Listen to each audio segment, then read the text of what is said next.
Okay, let's get into it. Today, in this video, we are going to be painting more Blood Angels. So come on in, enjoy the video. Hopefully I got something good for you guys and you can enjoy it. Quick little intro. I've painted two different types of Blood Angels using two different techniques. But this is my attempt on trying it. So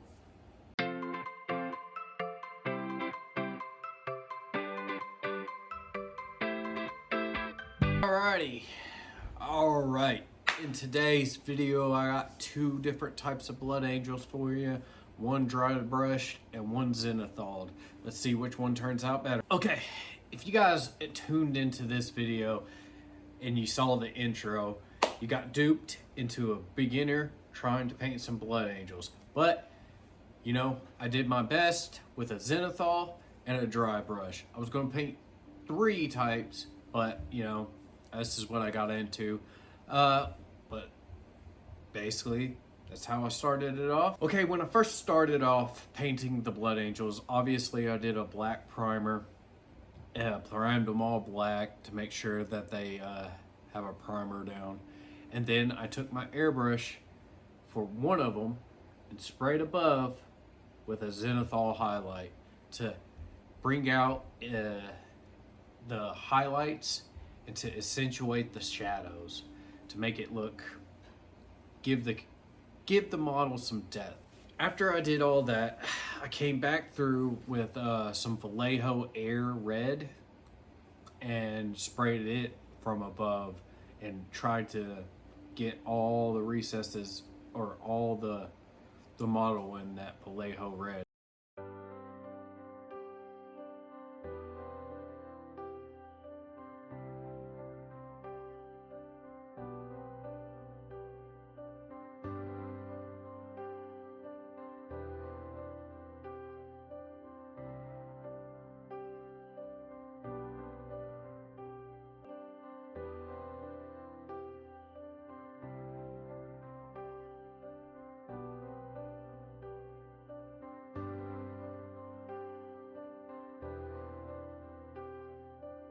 And then after that, I took a red hole from Vallejo and did an underspray of that to give that dark red shadow a good undercoat of red. And then after that process of spraying it, airbrushing it red, I went through with a scarlet model paint from Vallejo and sprayed it from the top to bring out more highlights in the model. And then on the second model, I went through from where it was primed black, I went through and got my texture palette out. If you ain't seen that yet, go check out my texture palette, give it a comment, a like, tell me what you think I did right, what I think I did wrong, and doing a DIY texture palette. After doing that, I went and put a little gray paint on my texture palette. I spread it around to make sure I get most of the paint off the brush, and then I went through and dry brushed the model in a gray prime or a gray paint. I dry brushed it with a gray paint.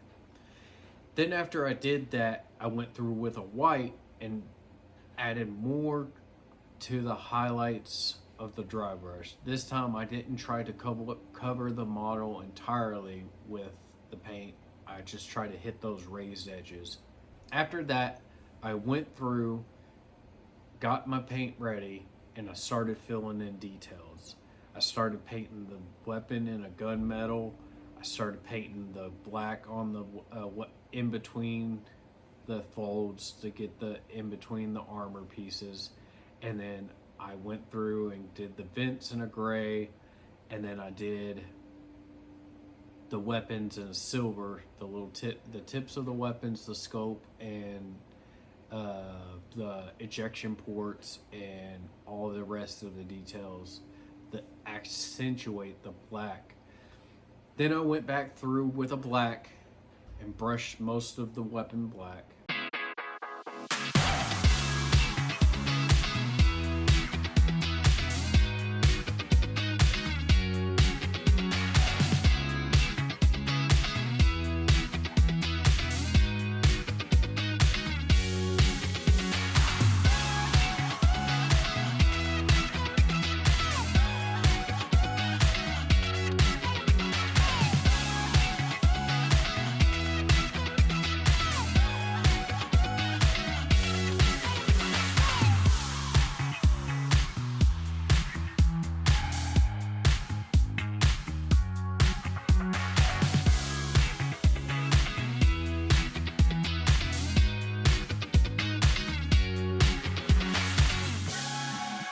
Then I went and I took some white and filled in the eyes. Then after I'd done let the white in the eyes dry, I went through with a technical paint. After finishing the eyes and letting them dry white, I went through with a technical paint of Tesseract Glow and did a thin coat on the eyes to give it more of a glow.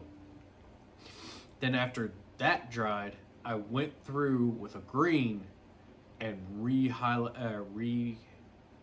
applied a smooth layer of green across the eyes to give it more of a darker, glowy green than actually a light, vibrant green. Then after all of that, after all the detailing, I went through and edge highlighted a lot of the weapons. After detailing the models, I went through and started an edge highlight with a more of an orangish color to bring out detail or highlights in the model.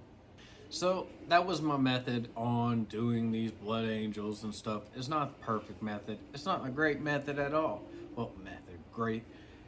It wasn't great on how I enacted those methods. Like I said, I've got a lot of work, a lot of practice, a lot of painting to do. I got plenty of models sitting right in front of me that I'm gonna work on them every single day. And every time I work on one, you guys will hopefully get a video. I do appreciate you guys if you stayed for the end of the video or even looked at the video. It helps a lot with the algorithm and it helps me greatly. And if you could do me an honest, good favor and subscribe. It does help. It goes a long way and it makes me and my heart go out to you guys. And if you do subscribe, I usually take a look at your channel and I try to subscribe back or make any comments as well. If you make any comments to me, I'll make comments with you and then we can build a community here. And there's also other communities that'll join in and will just become a greater part of the whole community in general. But I really do appreciate you guys being here and it does help out a lot. Until then, keep painting.